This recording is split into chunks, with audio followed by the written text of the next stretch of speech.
Okay, तो suppose कर लो अगर हम लोग यहाँ पर ग्राफ प्लॉट करना है हमको, और यहाँ पे प्रेशर है और यहाँ पर डिस्टेंस है लेट्स से, और एक पाइप दिया हुआ है let's say it's like this way here.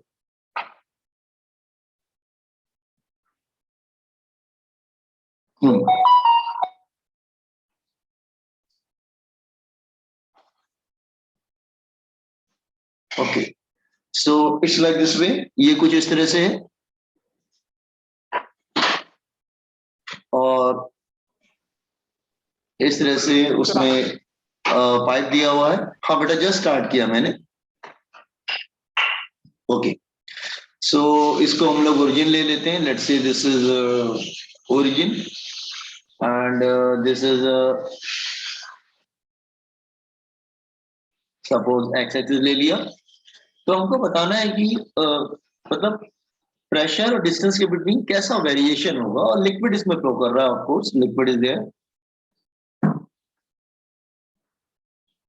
Liquid flow कर रहा है इन दिस डायरेक्शन।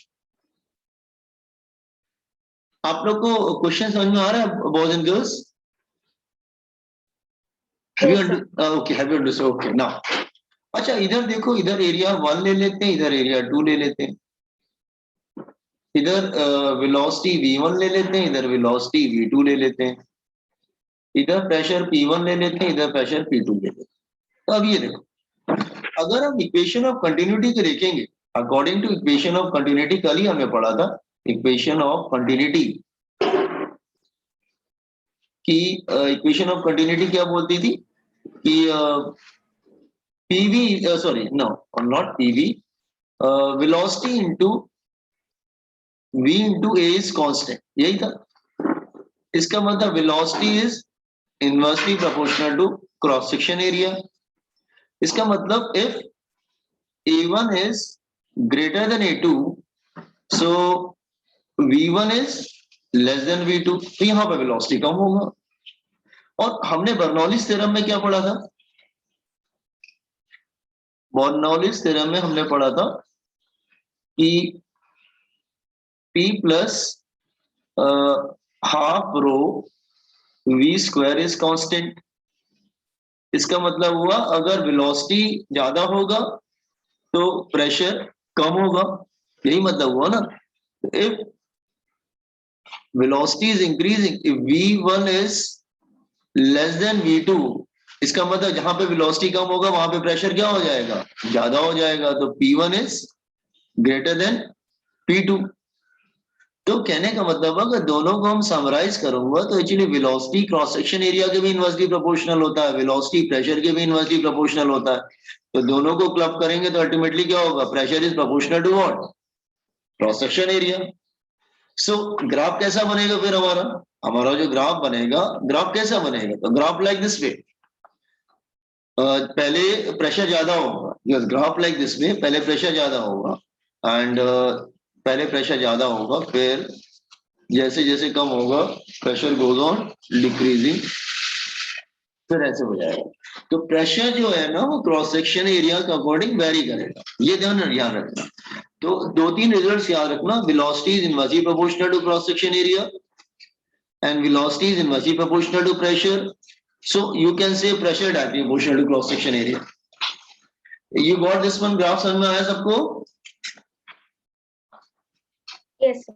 हाँ, ये ड्रॉ कर लो। बहुत ये अब नीट में आने के चांसेस होते हैं या सीईटी में आने के चांसेस होते हैं।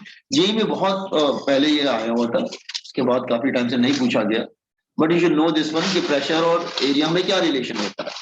तुमने अलग अलग दोनों को बताया। पहले इक्वेशन ऑफ कंटिन्यूटी क्या बोलता था कि वेलोसिटी और cross section area inversely proportional होते हैं।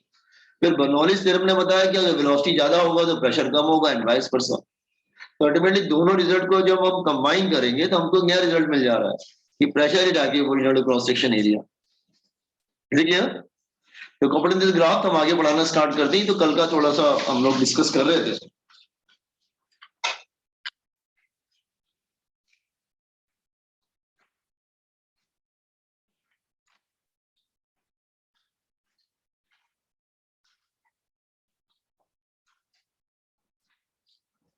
Once you complete, just inform me, so I will proceed.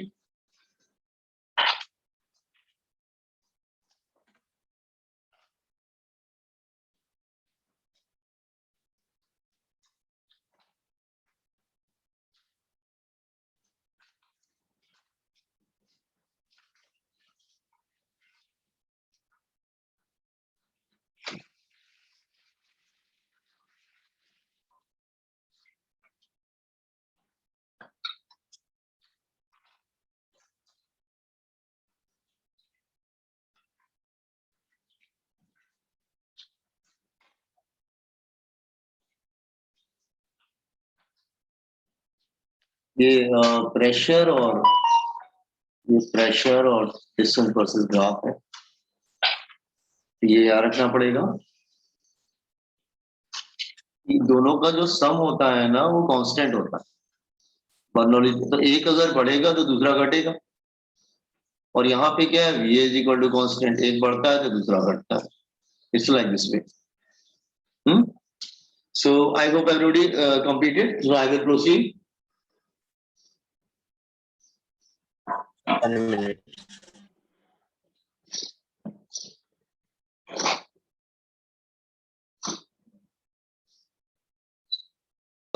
काफी देर तक वो रनवे पे भागता है। उसके भागने से क्या होता है, वो एडवांटेज होता है उसको। सपोज मैं अगर विंग्स ले लेता हूँ, let's say it's a wing of aircraft, let's say ऐसे एग्जांपल ले लेते। तो जब ये मूव करता है ना, तो बेसिकली एयर इसके अपोजिट जाती है। एयर जो है ना, एयर इसके अपोजिट जाती है। It's like this way, air जो है ना इसके अपोजिट जाती है। Air will go like this वे, और इस तरह से जाती है, और बाकी एयर नीचे से भी जाती है इधर, लाइक दिस वे। तो होता क्या है, जो नीचे से एयर जाती है ना उसकी स्पीड जो है बेसिकली कम होती है। इस तरह से डिजाइन किया जाता है कि जब वो रनवे पे भागता है ना, तो उसके विंग्स से ऊपर से जो एयर जाएगी, जो उसके ऊपर से क्रॉस करके जाएगी, उसकी स्पीड जो है ना ज्यादा होती है। तो यहां पर क्या होता है ना, यह velocity of air is more, velocity जो है ज्यादा हो जाती है। तो वेलोसिटी ज्यादा होगा तो प्रेशर क्या हो जाएगा, वो लो प्रेशर हो जाएगा। और यहां पर क्या होगा, velocity is small, velocity small होती है, तो प्रेशर जो है हाई हो जाता है। तो आप देखो ना, ये विंग है, और विंग के नीचे जो है वो हाई प्रेशर क्रिएट हो गया, और विंग के ऊपर जो है लो प्रेशर क्रिएट हो गया। तो आपको मालूम है कि कोई भी ऑब्जेक्ट एयर में किधर मूव करता है, from high pressure to low pressure. तो अल्टीमेटली जब नीचे हाई प्रेशर क्रिएट हो जाएगा, ऊपर लो प्रेशर क्रिएट हो जाएगा, तो विंग धीरे धीरे ऊपर उठने लगेगा, बिकॉज के नीचे हाई प्रेशर, ऊपर लो प्रेशर आ गया। तो wing started moving from high pressure to low pressure, वो ऊपर की तरफ जाने लगता है। Is it clear? सो इसमें एकदम से जो होता है एक लिफ्ट होता है ऊपर की तरफ। लिफ्ट क्यों होता है? Because move from high pressure to low pressure. ये बात क्लियर हुआ? Have you understood this working boys and girls? Yes. हाँ, तो अगर न्यूमेरिकल आएगा तो आप कैसे करेंगे? आप न्यूमेरिकल आएगा तो कैसे करेंगे? अब सपोज कर लो, इसको हम लोग सपोज कर लो 1 ले लेते हैं, और इसको हम लोग 2 ले लेते हैं। इसको न्यूमेरिकल भी आता है, नीचे हाई प्रेशर होता है, ऊपर लो प्रेशर होता है। ये एरो लिफ्ट है, इज इट क्लियर? तो हम लोग बर्नौलीज थ्योरम यूज कर लेते हैं इसको, बर्नौलीज थ्योरम। तो न्यूमेरिकल आएगा तो you can use Bernoulli's theorem. तो बर्नौलीज थ्योरम क्या होता है, दैट इज, क्योंकि हॉरिजॉन्टल है ये, तो हाइट को सेम ले लेंगे। तो हम लोग क्या करते हैं, P plus half row V square is constant वाला यूज कर लेते हैं हम लोग। तो ये हो जाएगा P1 plus half rho V1 square is equal to P2 plus half rho V2 square. P1 बड़ा है तो P1 minus P2 is equal to half rho V2 square minus V1 square. ये न्यूमेरिकल में यूज हो जाता है।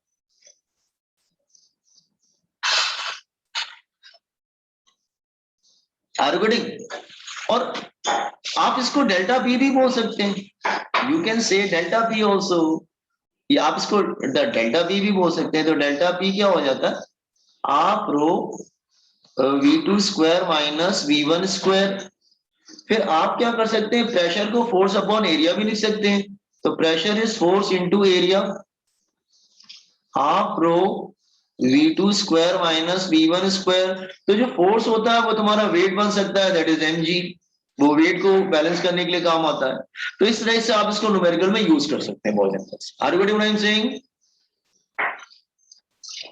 समझे ना? इस पे न्यूमेरिकल्स भी आएंगे, तो you should know how to use it.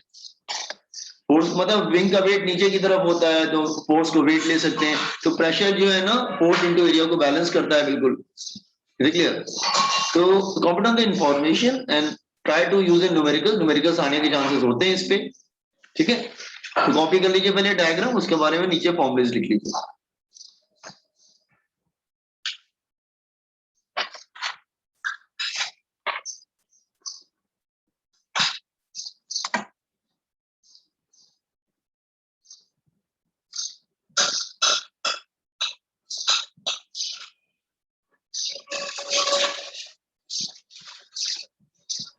So, yes बच्चे, can you explain diagram again? okay, actually I am explaining the diagram, but हाँ पीछे, हाँ अगर सपोज कर लो जो एरोप्लेन का जो विंग होता है ना, तो टेक ऑफ करने से पहले वो रनवे पे काफी देर तक भागता है ना एरोप्लेन, तो काफी स्पीड, तो उसके बाद वो टेक ऑफ करता है, ऊपर जाता है। तो एक्चुअली उसको भागने से एडवांटेज होता है, एक्चुअली उसके जो विंग्स हैं वो इस तरह से डिजाइन किए जाते हैं कि जब वो मूव करता है रनवे पे तो एयर उसके अपोजिट जाती है, वो एयर को क्रॉस, एयर के थ्रू जाता है ना, तो एयर के थ्रू जाएगा तो एयर उसको क्रॉस करके पीछे की तरफ आएगी, वो आगे की तरफ जा रहा है। तो होता क्या है कि वो डिजाइन इस तरह से किया जाता है कि जो एयर उसके ऊपर जाती है उसकी स्पीड ज्यादा हो जाती है, और जो एयर नीचे से जाती है उसकी स्पीड कम हो जाती है। तो बर्नौलीज थ्योरम के अकॉर्डिंग जहां पे वेलोसिटी ज्यादा होती है वहां पे लो प्रेशर आ जाता है, जहां पे वेलोसिटी कम होगी वहां पे प्रेशर हाई हो जाएगा। तो विंग मूव करने लगता है फ्रॉम, उसके नीचे हाई प्रेशर आ गया और ऊपर लो प्रेशर आ गया, तो विंग मूव करने लगता है from high pressure to low pressure. This is the diagram. तो विंग ऑफ एरोप्लेन इस तरह से डिजाइन किए जाते हैं। Okay, open this formula part. Thank you, sir.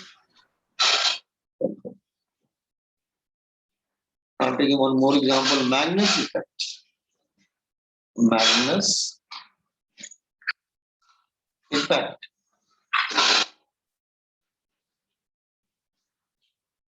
Magnus effect. Sir please एक बार ऊपर का पार्ट दिखाइए ना। Just a minute, just a minute. Yeah.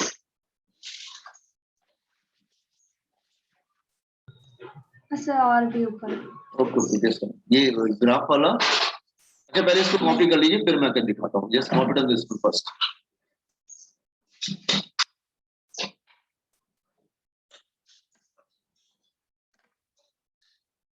Sir please scroll down. हाँ,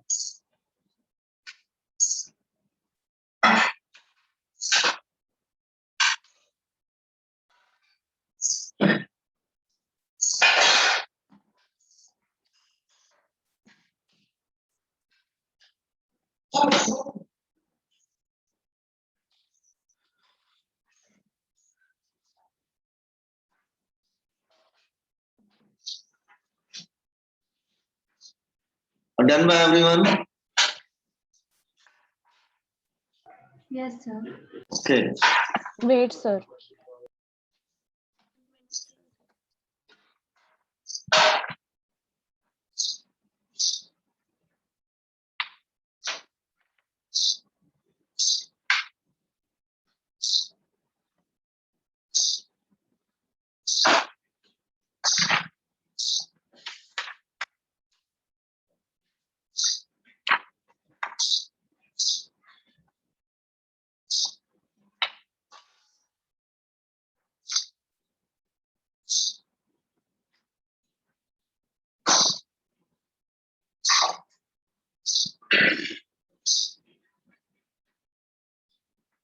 Done, sir. Okay. Now किसी को ऊपर का देखना था, जैसे take the snap.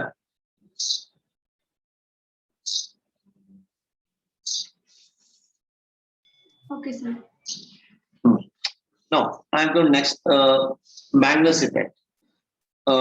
Magnus effect आपने actually आपको मालूम है basically Magnus effect क्या होता है?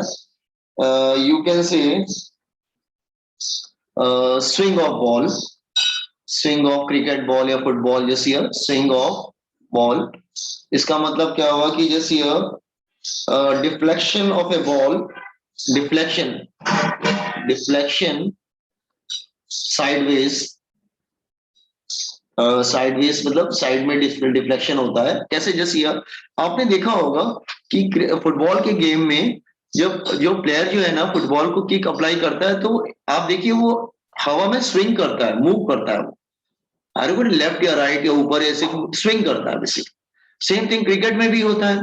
क्रिकेट में भी क्या होता है कि जब जो बॉलर्स होते हैं वो इस तरह से फेंकते हैं कि वो बॉल स्विंग करता है, मतलब सीधे जाता है लेकिन एकदम से मूव कर जाता है, वो या साइड में चला जाएगा, ऊपर चला जाएगा एकदम से, या नीचे आ जाएगा, that is called swing of ball.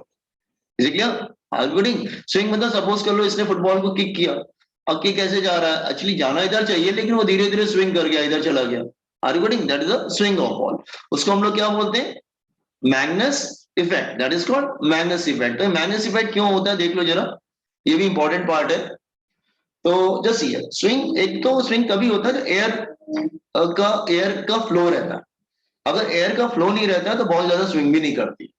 इसलिए ये सब गेम में क्या मैटर करता है, नेचर मैटर करता है कि नेचर में एयर काफी ज्यादा हवा होनी चाहिए तभी तो बॉल स्विंग करेगी, अगर हवा नहीं होगी तो बॉल कैसे स्विंग करेगी। Is it clear? ओके, तो लेट्स से आई एम टेकिंग एग्जांपल। मैं आपको दो एग्जांपल बताने की कोशिश करता हूं। जैसे हियर सपोज कर लो ये there is a ball here and और एक और एग्जांपल लेते हैं हियर। ओके, फर्स्ट एग्जांपल में क्या किया, जो भी प्लेयर था उसने किक अप्लाई किया या जो उसने हाथ से फेंका बॉल को इस तरह से फेंका कि इट इज गोइंग स्ट्रेट, वो स्ट्रेट जा रही, वो बिल्कुल स्ट्रेट जा रही। Are you getting? तो एयर जो है इसके अपोजिट जाएगी। तो एयर अच्छा स्ट्रेट जाएगा, इसका मतलब बॉल इज गोइंग स्ट्रेट तो बिल्कुल ऐसा हो जाएगा। आपने रोटेशनल मोशन पढ़ा हुआ है, बिल्कुल ऐसे जाएगा वो, लीनियर मोशन बिल्कुल। और एयर इसके अपोजिट जा रही है, एयर इसके अपोजिट जाएगी तो इट्स लाइक दिस में, एयर ऐसे जाएगी।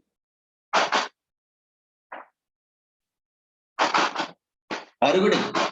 तो ऊपर किसका वेलोसिटी है? Velocity of air, a for air, और ये वेलोसिटी ऑफ बॉल, और यहाँ पे भी वेलोसिटी ऑफ एयर। आप देखो अगर बॉल बिल्कुल स्ट्रेट जा रही है तो जो देखो यहाँ पे भी टॉप पे देखो, बॉल के टॉप पे देखो, बॉल की वेलोसिटी और एयर का वेलोसिटी अपोजिट है, और नीचे भी देखो बॉल का वेलोसिटी और एयर का वेलोसिटी अपोजिट है। तो मतलब जो सिचुएशन ऊपर है वही सिचुएशन नीचे भी है, यही मतलब हुआ ना।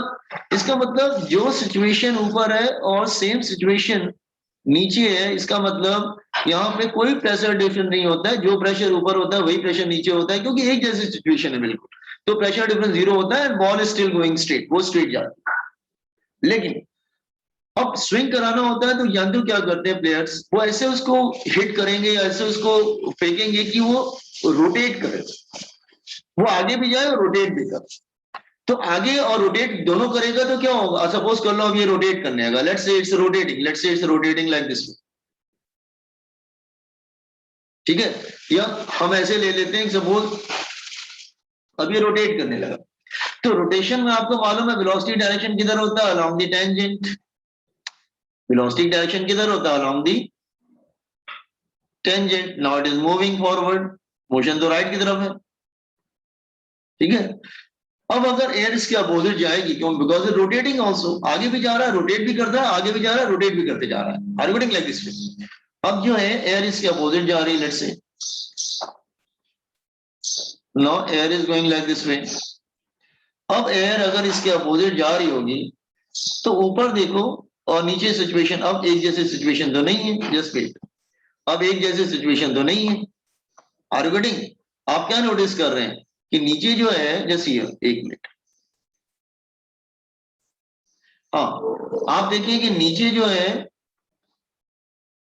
एयर की स्पीड और बॉल की स्पीड अपोजिट है, और ऊपर जो है एयर की स्पीड और बॉल की स्पीड सेम डायरेक्शन में है। तो क्या होगा, ऊपर दोनों वेलोसिटी सेम डायरेक्शन में है और नीचे दोनों वेलोसिटी अपोजिट डायरेक्शन में है। तो व्हाट विल हैपन, नीचे वेलोसिटी क्या हो जाएगा बॉयज एंड गर्ल्स, यहाँ पे वेलोसिटी थोड़ा सा कम हो जाएगा, लिटिल बिट, और ऊपर क्या होगा, ऊपर वेलोसिटी थोड़ा सा ज्यादा हो जाएगा, वेलोसिटी इज लार्ज, मतलब वो हो जाएगा v plus V of air, और नीचे क्या हो जाएगा v minus V of air. तो ऊपर स्पीड ज्यादा होने की वजह से ऊपर जैसी स्पीड ज्यादा होगा तो प्रेशर लो हो जाएगा, और नीचे क्या होगा, स्पीड कम होने की वजह से प्रेशर हाई हो जाएगा। तो इसका मतलब बॉल के नीचे एक हाई प्रेशर क्रिएट हो गया और बॉल के ऊपर एक लो प्रेशर क्रिएट हो गया, यही मतलब हुआ ना। तो इसका मतलब बॉल धीरे धीरे, बहुत ज्यादा डिफरेंस नहीं होता है बेटा, तो इसलिए बहुत स्लाइड ऊपर मूव करता है। क्लियर? ठीक है, फुटबॉल में ज्यादा नोटिस करो, क्रिकेट बॉल में उतनी नोटिस नहीं कर पाते, बट होता है ऐसा ही। ठीक है, तो नीचे प्रेशर हाई हो जाता है, ऊपर प्रेशर ज्यादा ज्यादा हो जाता है, तो बॉल जो है आगे जाते जाते सडनली एकदम से वो क्या करता है, आगे जाते जाते जस्ट यह सडनली एकदम से ऊपर की तरफ लिफ्ट होने लगता है। तो बैट्समैन को लगता है बॉल स्ट्रेट आ रही है लेकिन एकदम से ऊपर चली जाती है, तो वो उसको मिस कर देता है। इसका मतलब क्या है, are you getting this word? तो इसको बोलते हैं Magnus effect. Are you getting the Magnus effect boys and girls? Yes, sir. समझा ना आप लोग? तो एक्चुअली मैग्नेस इफेक्ट दो कंडीशन में ही होता है, बॉल को रोटेट करके फेंकना पड़ता है, और जो फुटबॉलर क्या करते हैं, जब उनको स्विंग कराना होता है ना, तो फुटबॉल के मिडिल में हिट नहीं करते हैं, वो साइड पे हिट करते हैं, तो थोड़ा रोटेट करके जाती है, उड़ फ्लाई करती है। ठीक है, तो रोटेट करने से क्या होता है कि उसके जो सराउंडिंग में जो एयर का प्रेशर है बार बार चेंज होने लगता है, क्योंकि जहां पे वेलोसिटी सेम डायरेक्शन में होगी वो ऐड करने लगे, बिकॉज रोटेटिंग ना, रोटेट भी कर रहा है और आगे भी जा रहा है।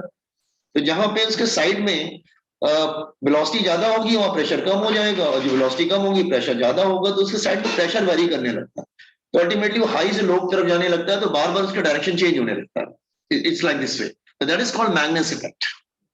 हाँ, लेकिन बिल्कुल स्ट्रेट फेंकेंगे, हाँ तो फिर लेकिन एयर की स्पीड चाहिए उसके लिए, एयर की स्पीड जितनी ज्यादा होगी उतना ज्यादा मैग्नेस इफेक्ट होता है।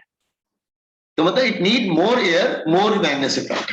तो स्विंग ज्यादा तभी होता है, एयर कम होती है ना, तो एयर का फ्लो बहुत कम होता है, ज्यादा हवा नहीं जा रही है, तो हवा नहीं फ्लो कर रही है, तो इसका मतलब मैग्नेस इफेक्ट भी ज्यादा नहीं होगा फिर, तो बॉल स्विंग करना बहुत मुश्किल हो जाता है क्रिकेटर्स प्लेयर्स के लिए। is it clear? So I hope everybody understood what is Magnus effect. Sir, Yes, बच्चा? sir, so what will be the difference between swing and spin? And both are the same thing. Okay, sir. मतलब ऐसे बोल सकते हैं कि spinning जो होता है ना वो एक ही जगह पे होता है, जैसे अर्थ अपने एक्सिस पे स्पिन करता है, तो ये स्पिनिंग हो जाएगा वैसे। स्विंग का मतलब हुआ कि मतलब ये रोटेट कर रहा है at one place, that is spinning, जैसे इलेक्ट्रॉन। हाँ, लेकिन अगर आगे भी जा रहा है और वो साइडवेज भी जा रहा है तो उसको स्विंग बोलते हैं। Are you getting? लेकिन इसमें क्या हो रहा है, ये रोटेट भी कर रहा है, it is spinning also and it is moving also, तो इट इज कॉल्ड स्विंग, तो वो स्विंग हो जाएगा। स्पिनिंग मतलब वो सिर्फ स्पिन कर रहा है, आगे नहीं जा रहा है, एक ही जगह पे स्पिन कर रहा है। ठीक है, एक ही जगह पे रोटेट कर रहा है, that is spinning.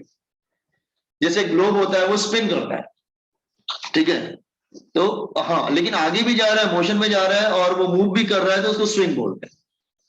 Got it?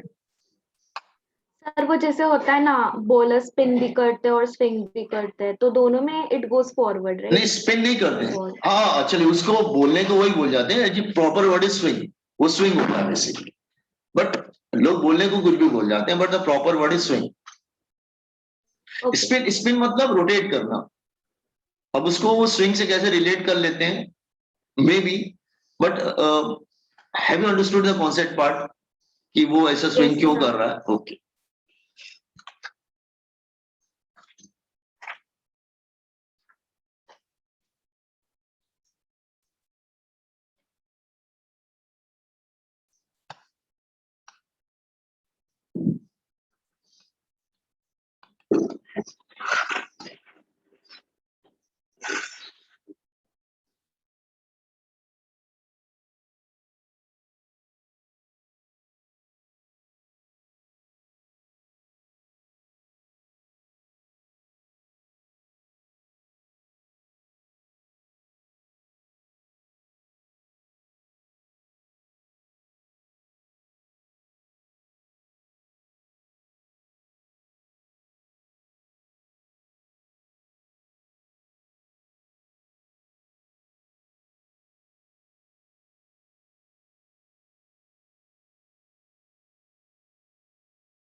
कर लिया तो बता दीजिएगा, मैं इसको मूव करूं।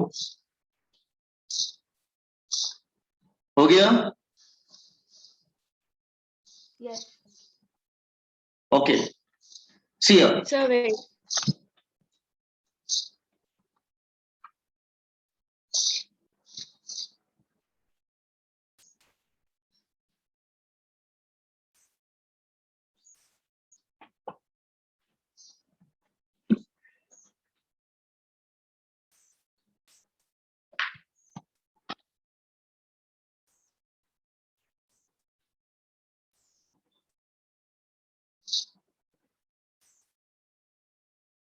So there are two main application of Bernoulli's theorem जो हम लोग डिस्कस जरूर करेंगे, इस पे न्यूमेरिकल आने की चांसेस भी ज्यादा होते हैं।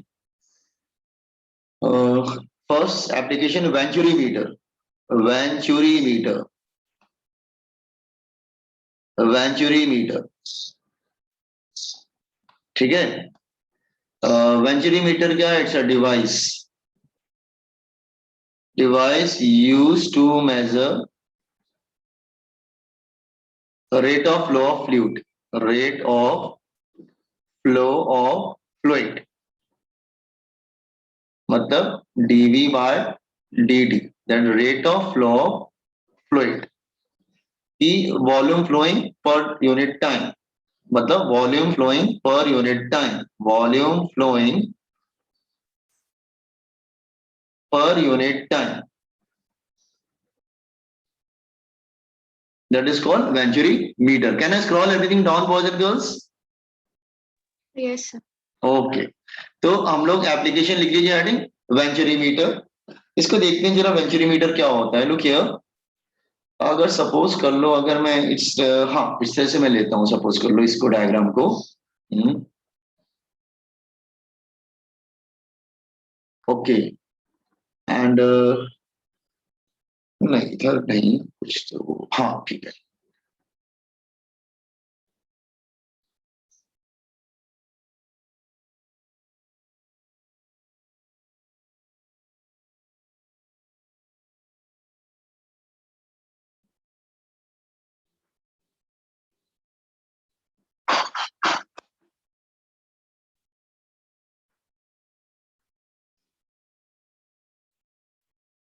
एक सेकंड बताना पड़ेगा इसको।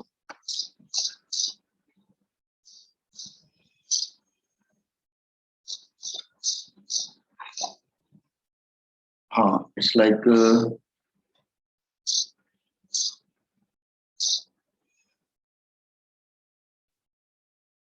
ओके, नो सपोज को लिक्विड फ्लो कर रहा है और यहाँ पे हमने एक यूट्यूब लगा रखा है, इस लाइक दिस वे,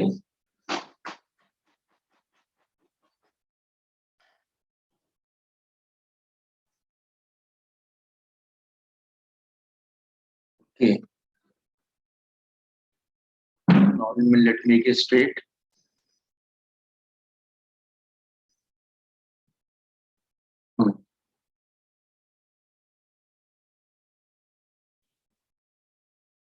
हाँ इस तरह से, ठीक है। लेट्स से इसमें लिक्विड फ्लो कर रहा है, इसमें हम ठीक से बना लेते हैं। Let's say liquid is flowing here,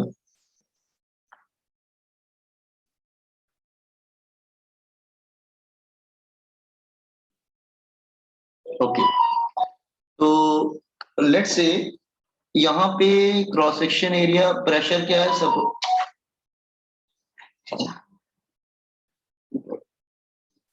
let's say यहाँ पे प्रेशर है P1 और यहाँ पे प्रेशर है P2 और इधर वेलोसिटी है V1, इधर वेलोसिटी है V2 और इधर एरिया है A1, इधर एरिया है A2 और इसको हम लोग 1 ले लेंगे और इसको 2 ले लेंगे, ठीक है। तो आपको ये बात तो मालूम है कि A1 is greater than A2, so V1 is less than V2, so P1 is greater than P2। तो इधर हाई प्रेशर होगा, इधर लो प्रेशर होगा, ये तो हम लोग पहले पढ़ चुके हैं। जहां एरिया ज्यादा होता है वहां पे प्रेशर ज्यादा होता है, तो यहाँ पे प्रेशर ज्यादा होगा, इस U2 मैंने लगा रखा है। अच्छा एक काम करते हैं, यहाँ पे एक लिक्विड और ले लेते हैं क्योंकि यहाँ पे प्रेशर ज्यादा है। लेट्स से मैं एक दूसरा लिक्विड ले लेता हूँ, मर्क्यूरी, मर्क्यूरी इधर ले लेता हूँ,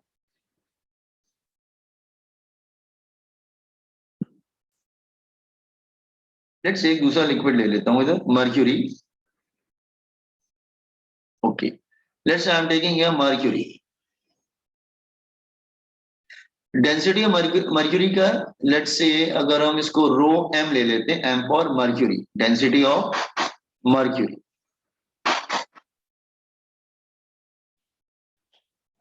तो होगा क्या, क्योंकि P1 ज्यादा है तो यहाँ पे प्रेशर ज्यादा होने की वजह से क्या होगा, ये इसको नीचे हिट करेगा। तो ज्यादा प्रेशर होने की वजह से इसको हिट करेगा और नीचे की तरफ पुश करेगा, क्योंकि प्रेशर इज मोर हियर। और यहाँ पे प्रेशर कम है तो ये थोड़ा ऊपर आ जाएगा, और दोनों के हाइट में जरा सा फर्क आ जाएगा थोड़ा सा।